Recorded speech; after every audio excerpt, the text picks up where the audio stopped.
And the second thing I would say, which I thought was kind of really striking, is that he was willing to admit that he wants a peace deal in Ukraine. And sort of give it away and sort of say that out loud. He said it a couple of different times. Again, maybe he's lying in ways I didn't perceive, but he kept saying it, and I don't know why he would say it if he didn't mean it.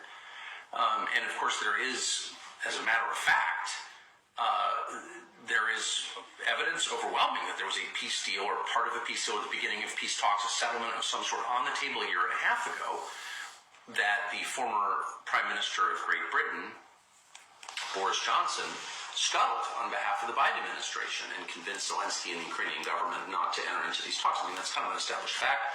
The Israelis were there, they revealed this, and that happened. So, but Putin, for his part, again, even talking about Putin, you're like, I'm flacking for Putin.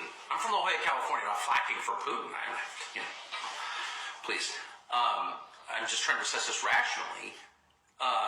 It's interesting that he's willing to say, yeah, I want some kind of settlement. And the final thing I'll say is that if you're wondering who the lunatics are, U.S. officials have said on the record, and have said to me, and are telling a bunch of people that part of the terms have to be Russia giving up Crimea. And without getting into the whole history of Crimea, here are the facts. It's, the home of Russia's War Memorial Fleet. It's got a Russian population. They had a referendum. It chose Russia. It's part of Russia. It's where Russian wine comes from. So you can like that or not like it, but the fact is Putin would go to war, nuclear war, if it came down to Crimea. So and by the way, Crimea was in Russian hands at the beginning of this war. So it's like, if you really think that a condition of peace is that Putin's going to give up Crimea, then you're like a lunatic. And they are. I mean, they want a weak leadership in Russia.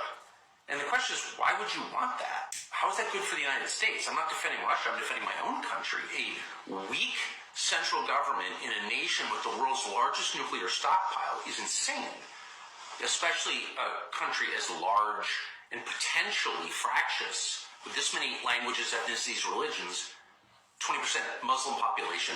You're just going to sort of let the nuclear stockpile float free and hope the best thing happens? You're a freaking nutcase if you desire that. And we are run by nutcases. The president and that poisonous moron, Tory Nuland, we're going to depose Putin. Well, then what happens? What happened in Libya when we deposed and allowed, Gaddafi to be murdered? What happened in Iraq when we brought Saddam to justice? Those countries fell apart and they've never been rebuilt again. In Afghanistan, we took out the central government and they came back. It's still run by the Taliban. So our track record of knocking out the leader, which is very easy to do, is spotty at best. Things don't always get better. And to do that to Russia, the largest landmass in the world with the largest nuclear arsenal, you're on drugs if you think that's a good